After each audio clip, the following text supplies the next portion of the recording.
Bismillahirrahmanirrahim. Elhamdulillahi rabbil alemin. Wassalatu wassalamu ala rasulina wa nabina Muhammedin wa alihi sahbihi. Uvažene kolege i mame, braćo i sestre, zahvaljujemo se uzvišenom Bogu i donosimo salavat na poslanika Muhammeda sallallahu alejhi ve sellem. Evo, kao što reče vaš glavni imam, moj kolega Zijad Efendija, odazvao sam se pozivu da dođem u Lukavac, i to baš 25. novembra. Odmah da kažem da 25. novembar kao ni 31. decembar, a i 31. decembra mi imamo neke manifestacije po džamijama, jel? To nije nikakva odabrana noć, ovo večeras nije nikakva odabrana noć, jel tako? Mi smo došli onako u džamiju, ima jacija. Sad zamislite kad bi mi išli ovako u džamiju na jaciju. Možete misliti kako bi mi dobro znali i šta je dan državnosti. Kako bi mi dobro znali. No dobro. Vidite, braćo i sestre, lijepo je obilježiti i treba i mi to radimo. Na primjer, Lejletul Kadr. Jel obilježavamo Lejletul Kadr? Ali je daleko važnije živjeti poruke Lejletul Kadr. No, mi se zadovoljimo sa mevludom za Lejletul Kadr. 27. noć, fino nam je bilo u džamiji, rekao nam je još hođa da moramo klanjati poneki rekat na file i sutra opet sve je isto. Evo, ja sam sada prije 7 dana se vratio iz Mekke, vodio sam neku grupu na umru i gledam ja taj umetski narod, te muslimane od Magriba do Mašrika, popnu se gore na ono brdo svjetlosti u pećinu Hira, jel tako, i ginu da uđu tamo u onu pećinu, ginu. I ja nešto mislim, pa sa sobom pričam. Zamislite vi da je njima neko rekao dole u podnožju brda, ne morate se penjati, evo vam po 10 stranica pročitajte. Šta je rekao Bog u pećini Hira? Čitaj. Oni bi rekli da si budala. Šta je poruka tog Lejletul Kadra? Da ideš u pećinu penjaci? Uopće nije. Niti je klanjati u toj pećini neka važnost. Pa ljudi hinu da je gore. A šta mislite da uzmu da pročitaju nešto? To je poruka, je tako? Jer vidite, poslanik kaže da ti poraniš i naučiš poglavlje neke nauke, bilo koje nauke. Pročitaš nešto. Bolje ti je nego da klanjaš 1000 rekata na fila, a kamoli da odeš gore po stijenama se njim rata. Također je lijepo i mi to radimo, obilježiti hidžru. Obilježavamo li hidžru? Obilježimo. I prepričamo sve kako je poslanik. Znamo gdje je Suraka, znamo šta je Esma, znamo šta je Abdullah, znamo Ebu Bekr, jel tako, sve znamo. Znamo na pamet onu pjesmu u zagradi, Ilahiju, Talal Bedru, sve znamo, jel tako? Ali bi bilo daleko važnije kad bismo mi živjeli poruke hidžre, jel tako? Poruke hidžre. Mi to ne obilježavamo, eto onako. Nego da bismo mi te poruke živjeli. I sad recimo, zamislite da se mi kad dođe ta nova hidžetska godina upitamo, dobro, ako je poslanik i ashabi bili muhadžiri, i to je takva posebna nagrada za tu hidžu, mogu li ja biti muhadžir? Što je to nepravedno tako da je samo tih nekoliko 100-200 ljudi mogli biti muhadžiri? Što je, mogu li ja biti muhadžir? Zamislite da mi tu poruku hidžre živimo. Muhadžir je onaj koji ostavi ono što je Allah Đelešanu zabranio. A mi sve to obilježavamo, je li tako? I sad bi ja mogao nabrati, divno je da obilježimo i Mirađ, i to radimo. A šta je poruka Mirađa? I evo sad je divno, baš je divno da obilježavamo i dan državnosti. Dan državnosti. Ta ljubav prema domovini, to nije šala. Sam voljeni poslanik je rekao da je to sastavni dio našega imana, našega vjerovanja. Da ta domovina, to je ozbiljna stvar. I mi to 25. novembra, sjećajući se, jel tako, tog znamenitog događaja od prije 82 godine, obilježimo. Ali zamislite vi, kad bismo mi razumjeli poruke dana državnosti i iste živjeli. Kako bi mi imali moćnu zemlju, kako bi mi imali uređen zavičaj, jel ne? Kako bi mi bili dostojanstven narod. Ja sam zamislio da je ove godine, 25. novembra, dotužilo Bosni slušati šta mi o njoj govorimo. Njoj je dotužilo to slušati, pa je Bosna sama, osobno ona, izašla pred nas ovdje i hoće da nam održi ders. Bosna govori. Nama govori. Recimo ta Bosna nama kaže, meni je 1000 godina. Je u našoj domovini 1000 godina? A? Vidi, sve mi to znamo. 1000 godina je to i našoj domovini. Nikad mi veli ta naša domovina nije bilo lako. Nikad u ovih 1000 godina. Nikad. Ja mislim da nikad ni neće biti lako. I da ovaj narod, ovaj bosanski čovjek, ovi mi, nikad nećemo ovdje na oba oka moći zaspati bez jedna. Nikad. Moramo se neprekidno biti budni i boriti. Odograđivati. I kaže ta naša domovina Bosna, ja sam u tih 1000 godina bila drevna kraljevina Bosna. Jesam bila? Pa sam ja bila Bosna u carevinama, imperijama, jesam bila, i tad sam bila Bosna. I u Austro-Ugarskoj. I sve je to prošlo. I prije 82 godine, sad govori Bosna, sad ovdje stoji, prije 82 godine ta moja djeca, ta bosanska djeca, sinovi moji, su se složili, odlučili, da nakon što je negdje izgubljen moj rodni list, 1463. je negdje izgubljen, opet bude napisan, opet bude popečaćen. Jel ima Bosna? A vidite, zanimljivo je to, samo godinu ranije, 42. godine, donesena je uredba o zabrani spominjanja imena Bosna. Jer je bila podijeljena, tako?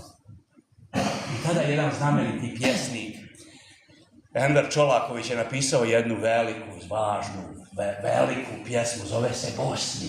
Pa kao da je jutros napisao, ta pjesma ide ovako, ubijaju te, smrtnuti izrekoše presudu, tebe više ne smije biti. A? Da se šta promijenilo? I sada ta naša domovina kaže nam ovako. Ja imam 200 i nešto sestara na ovome dunjalu. Država, je tako? Oko 400 država. I tim mojim sestrama državama je dan koji potvrđuje njihovo postojanje i trajanje je neradni. Je li vama bio danas neradni? Vidi, jeste. Sam Bože nije bio neradni. On je morao klanjati. Ne želim to da naglasim, da. Da, vi mislite da Hođa ne radi ništa. Šta on radi? Šta on radi? Jaran, on ni ne radi. Tačno je, on ne radi. On živi svoj posao. On živi svoj posao. Evo vi, kad biste vi ovog vaše Hođu vidjeli, ne znam, negdje tamo na modracu u nekom šorcu, vidi na naše Hođe. Je li tako? On ne može ni tamo, on je i tamo Hođa. On ne ide na posao. On nikad ne ide iz posla. Je li tako? To se ne može platiti. To nema cijenu. Ja? No dobro. Dakle, ta naša domovina, Bosna, ona je odlučila da nama kaže da taj neradni dan u brojnim državama, njenim sestrama koje su stabilne, jake, u koje naši ljudi idu, zato što im ovdje ne valja, jel idu? Idu. Vi imate podatak da je između 800.000 i 1.000.000 našeg bošnjačkog svijeta u dijaspori. Što su otišli? Zato što im je ovdje nije. I te moje sestre, kaže, taj dan obilježavaju neradno, isto godina. Jel tako? Evo, u Njemačku dođete, ima onaj oktobar kad se ujedinile dvije Njemačke, neradni dan. I tako dalje. Ali, kaže, ta djeca tih država koje su uređene, sređene, jake, ne provode taj dan besposleno. Neradno, da, ali besposleno, već razmišljaju, razgovaraju. Kako već sutra, kako u svakome danu da toj svojoj materi državi služe. Kako da je iz dana u dan ponašanjem svojim, činjenjem svojim, doprinosom svojim, jačaju, jel tako? Jačaju. Vidite, ovdje je na onoj plakati napisano plemeniti ljudi domovini služe, jel tako piše na plakati? Plemeniti. Je li vrlina služiti domu? Je li to vrlina? A šta je definicija vrline? Kad biste vi sad tamo tražili, pita me dijete, bogati, čuo sam za riječ vrlina, šta je to vrlina? Šta bi rekao? Evo šta treba reći. Vrlina je da pomažeš drugome, da radiš dobro u kojem tebe nema. U kojem tebe? Što pomažeš državi? Zato što ti je dužnost. Je li tako? Zato što je voliš. I ne očekuješ ništa da te ona da. Ona samim svojim postojanjem tebi daje. Samim svojim postojanjem tebi daje. Je li tako? Ono što je, kako sam ja rekao nekad, prošle godine čini mi se za dan državnosti, ono što je matir za tvoje stasavanje, to je država za tvoje opstajanje.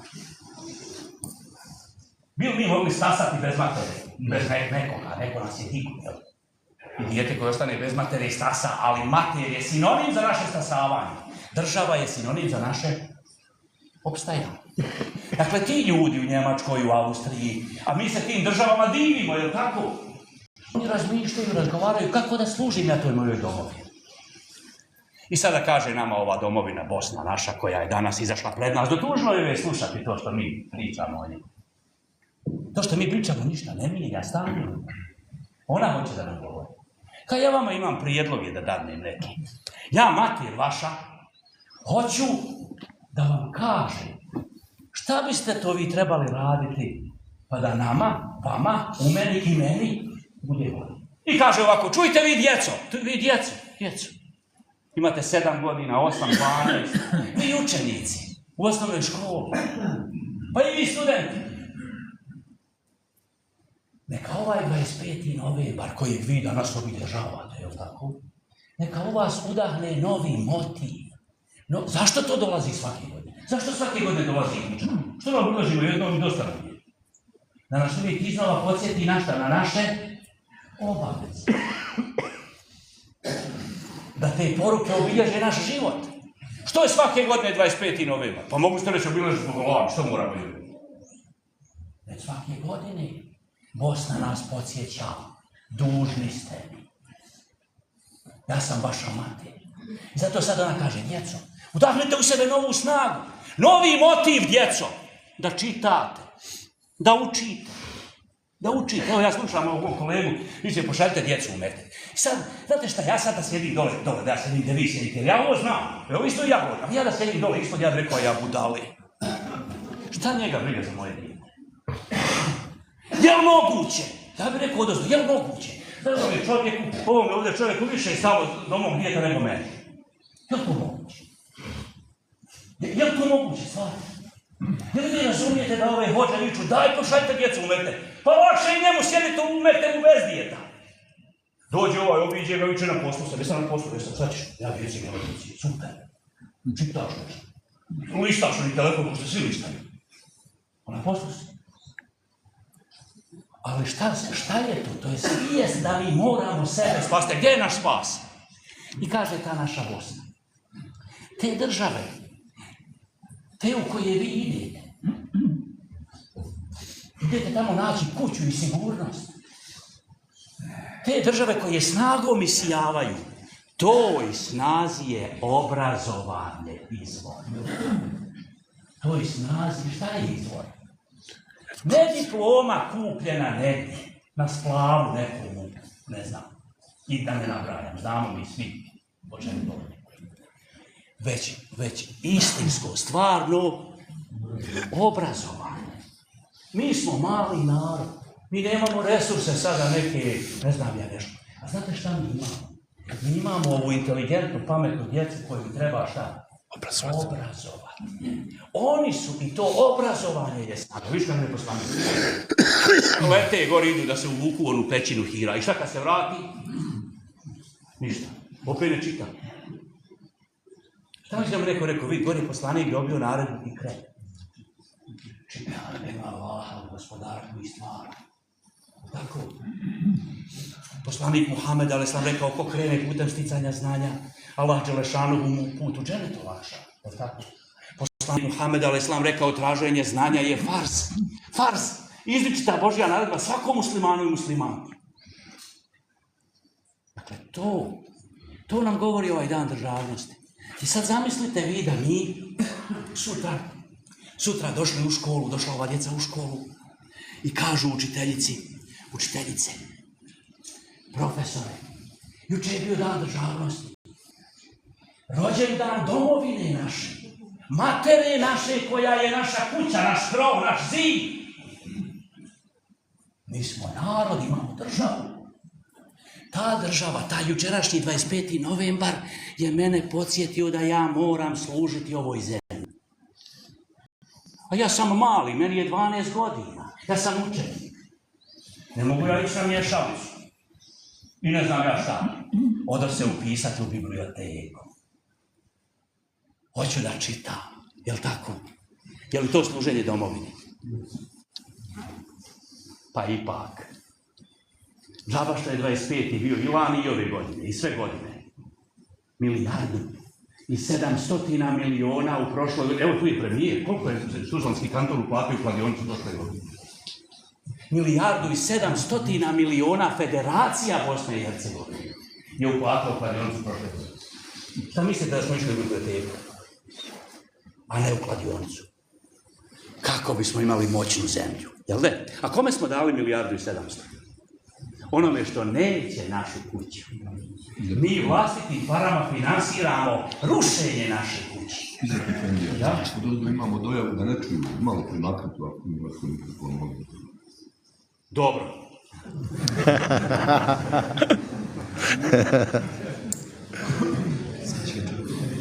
Dobro. Zatim ta naša zemlja, domovina, koja je danas odlučila sama prozboriti. Dosta joj je da mi pričamo. Ona hoće da nam kaže nama, evo i vi omladino, ovo smo rekli djeco, sad omladino. I vi u tom danu, 25. novembru, udahnite u sebe novi motiv, novu snagu, da se neprekidno obrazujete. Znate kako se to danas zove? Cjeloživotno obrazovanje. Cjeloživotno. U nas se završio neki fakultet, ne znam, sad ću smisliti nešto. Ne znam, međunarodni odnosi i sigurnost, ne znam kako se zove, nešto. Sjedi kod kuće i čeka posao u struci. Jel' tako? 35 godina, 45 godina on sjedi, nema dana staža, čeka posao u čemu? U struci. A šta radi omladina u zemljama koje su jake, koje su snažne? U koji je naš narod ide? Tražeći sigurnost. Mijenja zanimanja, jel' tako? Cijeloživotno? Učenje. Jasno. Ko ti kaže da moraš biti to što si završio fakultet? Ko ti to kaže? Pa sam poslanik kaže, vi radite. Vi šta kaže poslanik? Vi radite. Allah Đelešanuhu će dati ono za što si predodvijek. Allah Đelešanuhu. Dakle, čovjek, mi radimo u svakom vremenu što mislimo da je za nas najbolje, je li tako? A hoće li biti tako? Da.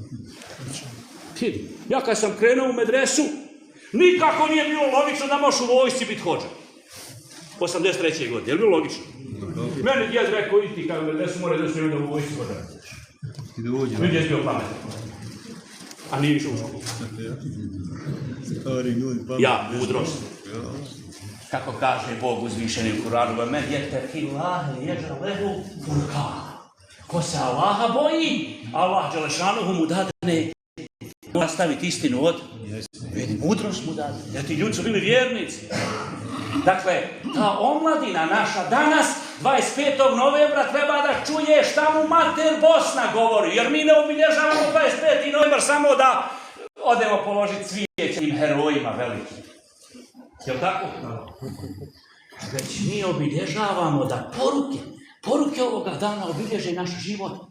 Opredijele nas odmah od sutra da služimo našoj zemlji. Jer mi nemamo druge zemlje. Mi nemamo druge kuće.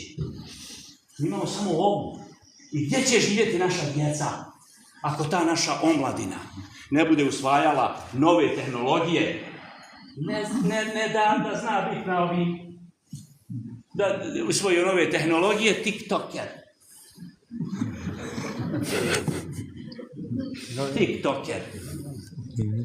Ne, AI. usvojio nove tehnologije, smislio novu mašinu, smislio rješenje kako da ne znam ja šta, ne znam, nešto. Jel' tako? Ne dan gubi pred prodavnicom sjedeći na gajbi pive. Ne, država to od nas traži. Mi se ponašamo kao da je ta država zauvijek. Ono, evo vam, evo vam ovo, vi ste fini, divni ste, evo vam. To nije niko rekao da ćemo mi to zauvijek imati ako se ne budemo. I ako se budemo borili, opet nije sigurno. Ali se moramo boriti. Znate kako ono, razbolio se neko? Pa nema nade. Ali neko ti kaže, vidi, ima ta i ta travka, more mu pomoći, hoćeš kupiti. Hoćeš kupiti, zašto? Da ti ne bude žao kad umre. Jel' tako? Jel' tako? Pa mi trebamo uraditi sve, pa taman i da umre, mi smo uradili sve. Jel' tako? Ne može ovako na ovoj dangubi se imati zemlja. Nemoguće. Nemoguće. Dakle, te države, te, kaže nama Bosna, te moje sestre, koje u svijetu nešto znači. Značimo li mi šta? Ne, ko s nama priča? Pa mi se, ne mi samo, umet čitav se budi ujutro, zabrinut da li je Trump raspoložen ili nije. Umet, kamo li mi smo autobus ljudi. Ta omladina, tih država koji u svijetu nešto znače, to je omladina koja služi toj svojoj materi zemlji. Služi. I to je omladina koja nije zaglibila u porok i grijeh. Nije. Već se neprekidno obrazuje, napreduje. Može li ova naša omladina biti ponos svojoj zemlji? Jel može? Kad odete tamo na te šehidske spomenike, ja to ni ne zovem spomenik, ja kad sad se obličam, ja to zovem opomenik. Jel' tako? Zašto mi idemo tamo na te spomenike? Da se Pomenimo. Da se opomenimo. Pogledajte, vidite tamo spomenike. Pogledajte. Ime i prezime, rođen 71. Koliko je to imao godina kad je 93. poginuo? 22. I tako je i 70-80%. Zamislite da ti ljudi nisu bili spremni služiti svojoj zemlji. Gdje bi mi danas sjedili? Gdje? Ne bi ni sjedila. Ne bi vidi. Ništa. Zamislite šta će govoriti naša djeca za 30 godina? Pitamo li se mi? Šta će govoriti naša djeca za 30 godina? Reći će naša djeca za 30 godina, bijahu neki veliki ljudi, šehidi se zvali. Spomenici su brojni po Bosni njihovi i nišani šehidci, drugčiji od drugih, da nas opominju. A onda su poslije došli neki drugi, propadoše firme pod njihovim vođstvom.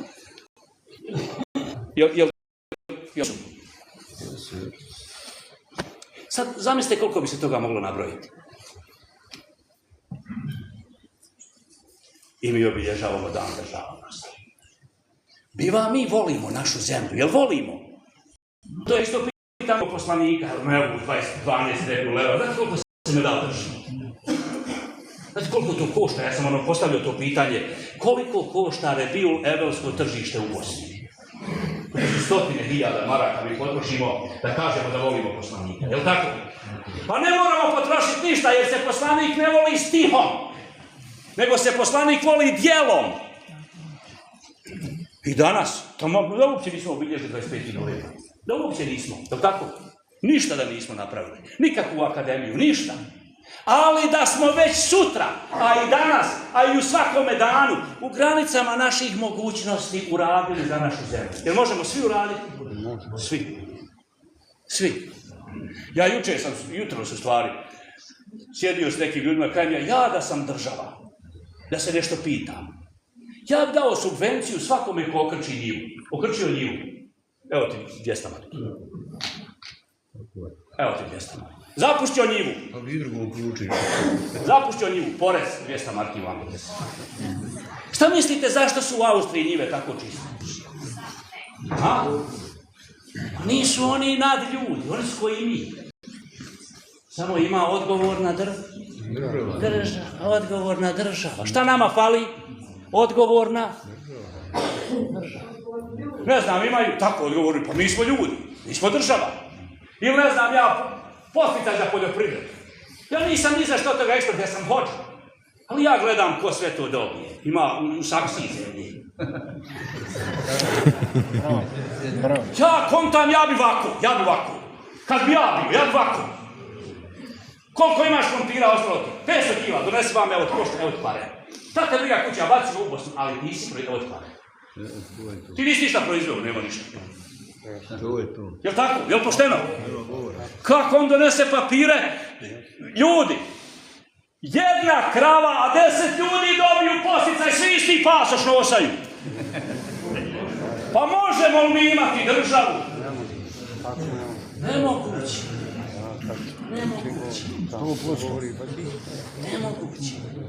Pa mi smo došli u džamiju da obilježimo dan državnosti. Ja kontam dok sam klanjao jaciju, možeš misliti kakva je to država kojoj ljudi u džamiji rođendan obilježavaju. Možeš misliti kakva je to sretna država, vjernici su to na svakome koraku. To ne do Bog da zakine zemlju, da on sjeće stožinu u državnoj šumi, ne da on pa stavili iz džamije izašao. Jel' tako? To je potrebno da ta naša omladina, učeći, neprekidno se obrazujući, služi svojoj zemlji kako bi bili njoj na ponos. A želim reći i ovo, ta naša domovina, ovoga je 25. novembra odlučila da ona govori. Ona.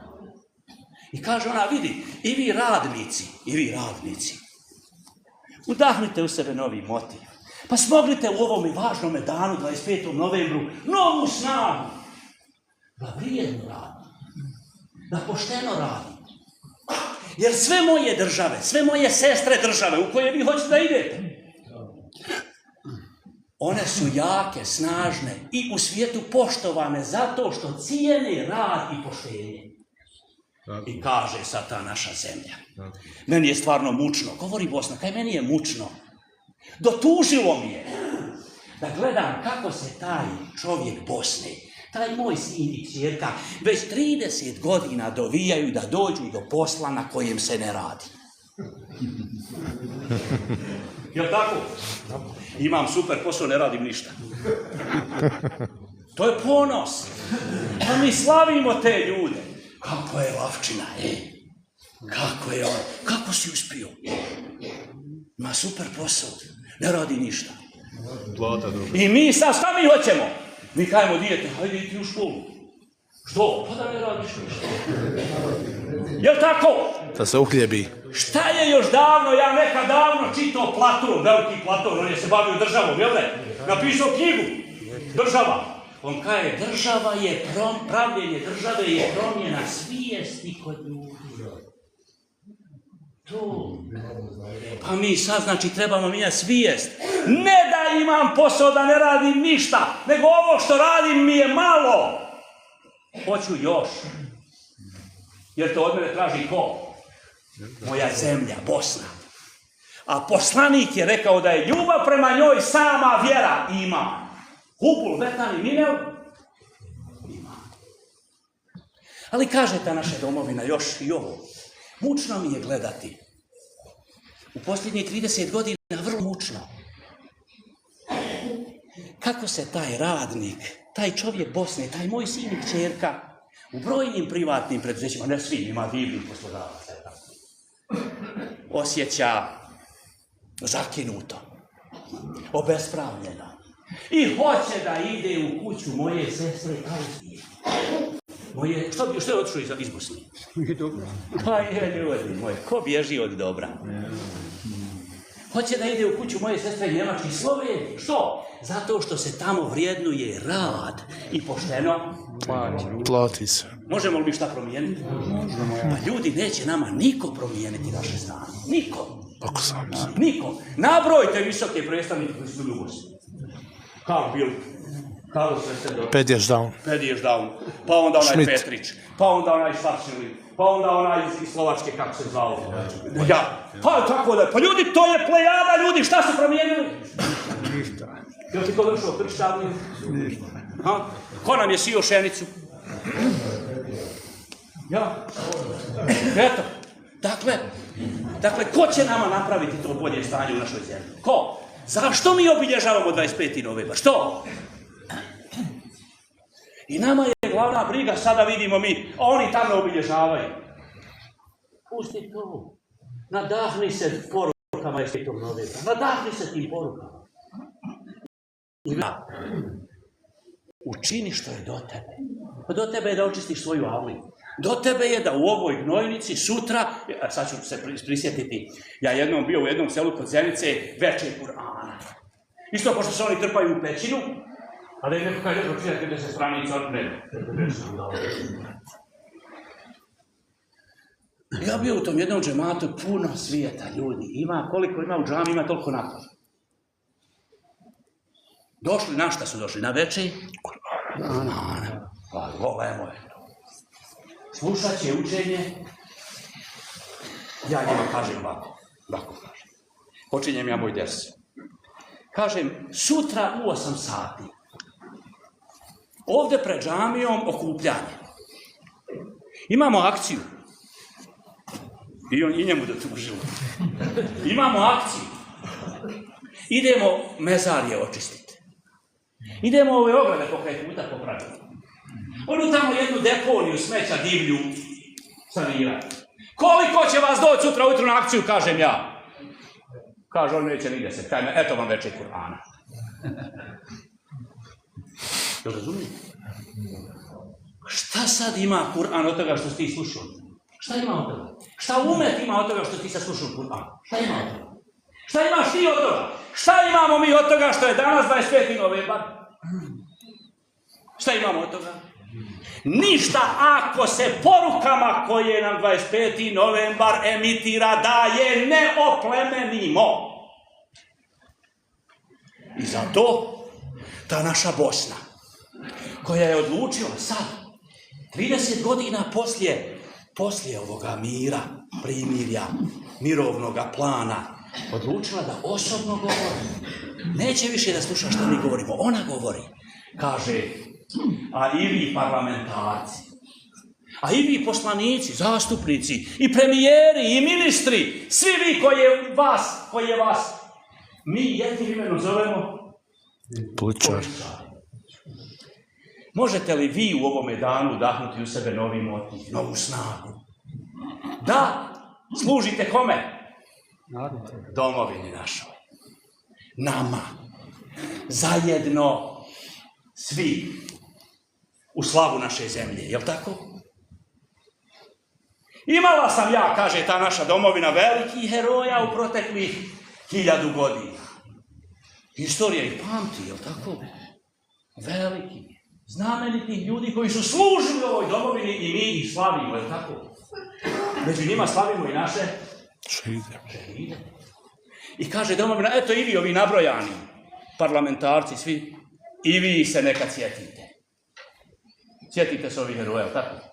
Cvijeće im odnesete na njihova počivališta. A ponašate se, Bosna govori, ne ja, Bosna govori. A ponašate se kao da hoćete da vas prezire. Kao da želite da vas što prije zaboravite. Pa možete li, pita Bosna u ovome velikome danu, možete li udahnuti u sebe novu snagu, novi motiv da mi služite?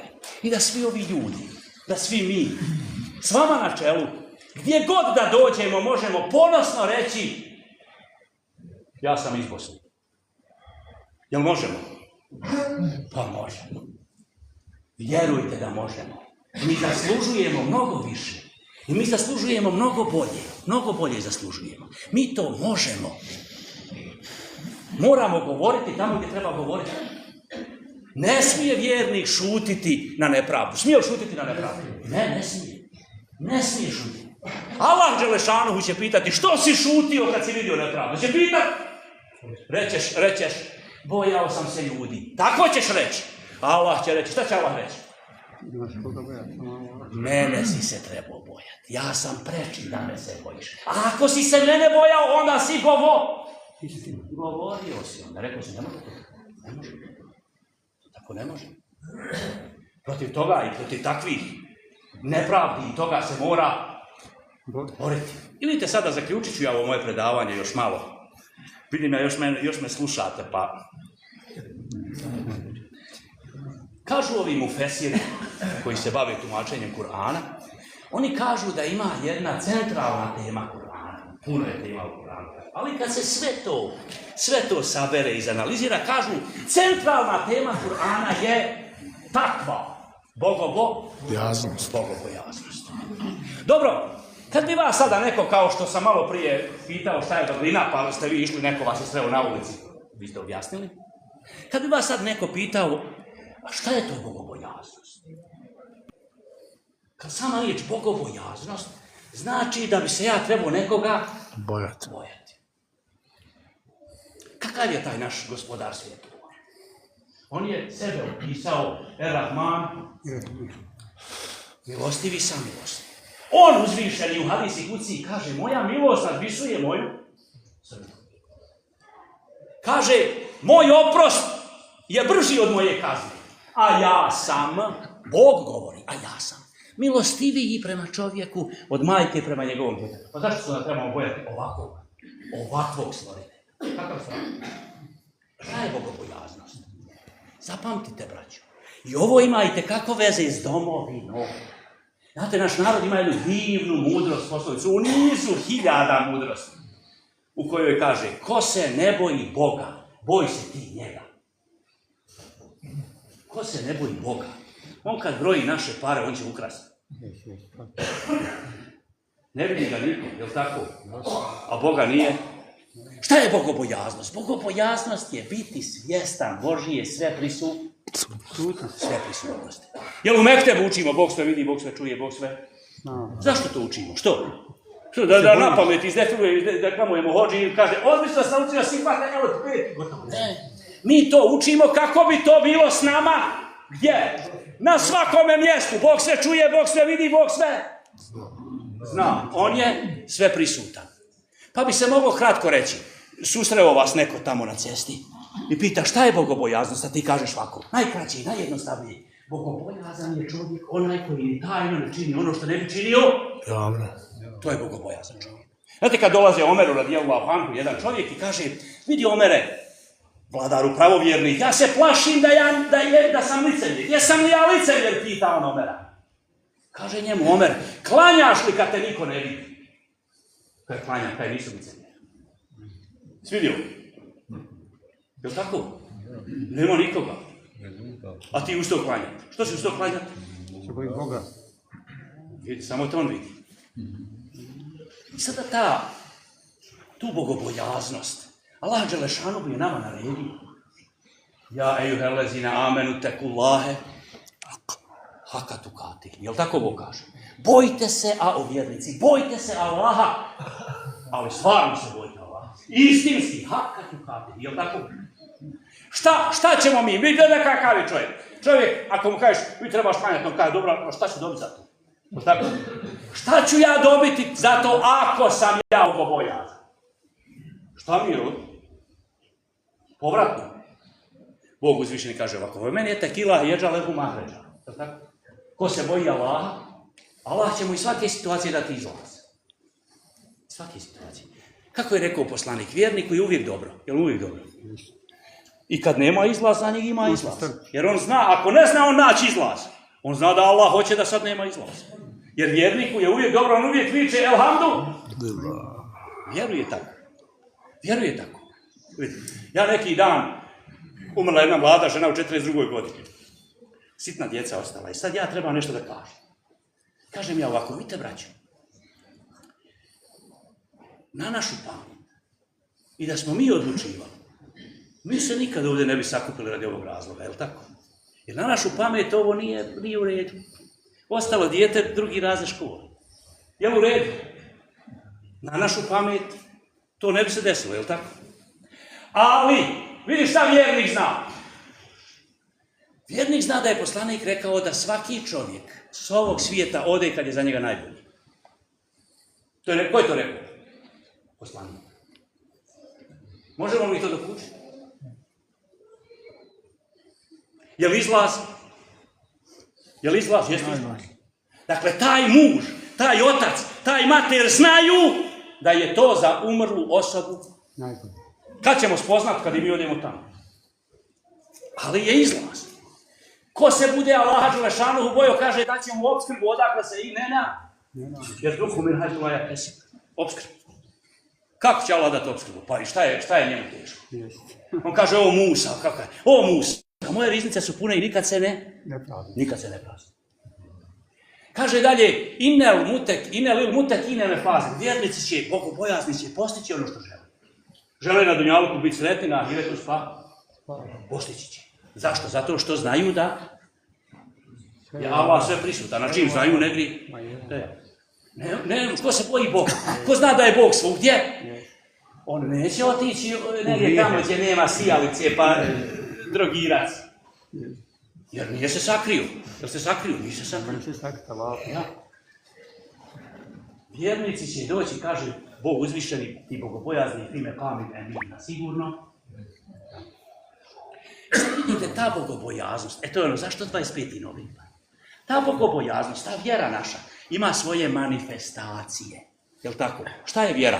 Ja u zadnje vrijeme čak namjerno to govorim, iako ni sam se s tim ne slažem, ali hoću da napomenem da je vjera više od džamije. Ja kažem ovako, vjera počinje tek posle obreda. Znate kako mene pita jedna novinarka, kakav je vjerski život u Zagrebićima? Kažem, ako gledamo džumu, super, puna džamija. I ne samo ova, sve. A ako gledamo kladionice, nikako. Ali nije džuma vjerski život. Džuma je vjerski obred. Pita, kakav je vjerski život? Nikakav. A ovo je vjerski obred u džami, vidiš, te sam rekao, kakav je vjerski život u gnojnici? Mi vidimo džamu kako je super. A ono dva brata ne govori. Već 10 godina kako je Boga umro ne govori. Je li to vjerski život? Da, to bi trebalo biti vjerski život, je li tako? Dakle, ta bogobojaznost ima svoje manifestacije. Pa kaže ovako, manifestacija bogobojaznosti je jezik. Bogobojazni čovjek, čime zaposli svoj jezik? Zikrom, učenjem Kur'ana, prenošenjem znanja, je li tako? Kad naučiš nekoga kako se kalemi, jesi prenio znanje? No? Vidi kako je to plemen, jel ne? I ne samo svašta. Kazivanjem o dobru, šutnjom bogobojazni da postoji jezik, je tako? Bogobojazni jezik čuva od ogovaranja, od laži, od ružne riječi, od besposlice. I vidite sad kako je to opasno. Opasno je za pojedinca koji to čini, jer poslanik, Bog uzvišeni, ne poslanik, to poredi sa jedenjem mesa umrloga. A sad zamislite vi, ako se u društvu ogovara, kao što se ogovara, ako se prenosi šta je ko rekao, kao što se prenosi, je li tako? I tako dalje. Je li to društvo sigurno? Je li to društvo povjerenja? Znate kako je to rekao jedan divničar? Opisujući naše društvo, jedan je naš alim rekao, najljepše se osjećam na mezarju. Oni me tamo snažno opominju, a kad odem, siguran sam da me ne ogovaraju. Je li tako? Sad zamislite vi, možemo li mi drugačije? Možemo drugačije? Zamislite vi da mi ponašamo se onako kako nam je poslanik rekao. Da govorimo samo ono što je dobro ili... Da šutimo. Kako bi mi bili sretno društvo? Pa manifestacija bogobojaznosti je stomak. Jer bogobojazni čovjek u svoj stomak unosi samo ono što je... halal. I samo onoliko koliko me potrebno. Samo onoliko koliko me... Ja gledao tamo, ima on i daija, znate, ima puno ni daija po tamo YouTube, puno. I sad jedan sjedi i samo viče, sunet poslanikov, po sunetu, sunet, a dole mu neko napiše poruku, poslanik nije imao stomak.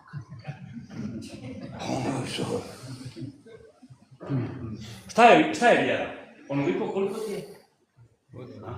I vidi sad, mi svi znamo da je Bog uzvišni zabranio svinjsko meso, lešinu, krv. Jedemo li mi to? Ne jedemo, ja mislim da ne jedemo. Ima. Nemoj me razočaravati. Ja mislim da ne jedemo. Mada, neću sada da kažem ni mjesto ni ništa, ali mi je jedan čovjek rekao nakon dersa mi jedan hadžija rekao, moje prijatelje, da si ti Bog dogovorio da ovaj narod ne jede svinjsko meso, ne kaže nanijeti neki dan u neko mjesto. Neću sada da kažem što, ali nadam se da nije to tako. Znači, ne jede. Allah Đelešanu zabranio. Ali Allah Đelešanuhu je jednako nedvosmisleno zabranio da ne smijemo u svoj stomak unijeti ništa što je stečeno na nedozvoljen način. Sad vidite. Ja, neću nikogu priprosto, kupio ja njivu. Ima u općini komisija koja vrši procjenu, jel tako? Ja sam, kad sam pravio ugovor, slagao. Umjesto 12.000, ja kažem onome da napisao 6. Jel tako? Dobro, jel tako? Slažete se svi sa mnom, svi tako funkcioniramo, jel tako svi? Odlično. Sad kad sam ja to sve završio, treba iz općine izaći tako mi. Odem ja, nađem tu komisiju, imam kod kahu. Kaj njima, da vidite ovo ovako. Bit ću onima u redu. I sad, umjesto da ja platim državi 620 maraka, poreza ja platio 120. Jedemo li mi to? Svinjsko meso, krv, lešinu ne jedemo. A ovo? A poslanik je rekao, ko u svoj stomak unese jedan zalogaj harama, jedan zalogaj. Ovo sad nešto malo. Allah Đelešanuhu mu 40 dana neće primiti dobu. Možeš misliti. Šta je nama došao ovaj 25. novembar? Šta on hoće od nas? Nemoj kaj istraži komisiju kaj 25. novembar. Nemoj, nego jarane idi vidi kako se u Austriji plati. Je tako? Hoćeš državu? Pa to se mora boriti za to. I biti prema njoj kao prema svojoj majci. To je naša mater. Jel tako? To je čak i više od toga. Vidi, ja živim bez materije. Živim. Koliko vas živi bez materije? Ja ne umrla mi mati. Ona je meni sad samo usjeća. Pokušam joj ja poslati nešto od onoga što je moguće u skladu sa propisima naše vjere, jel tako? Ali nema je. Ali kako bi živio bez Bosne? Gdje bi živio bez Bosne? Gdje? Gdje bi bio mezar moje materi? Šta je 25. novembar došao da nam kaže? Došao je da nam kaže probudite se. Ako hoćete da vam i djeca obilježavaju 25. Molim Boga da nas pomogne. Amin. Nije moja pobjeda. Sve je to vjera. Nećemo vas govoriti. Dakle, aplaudiramo,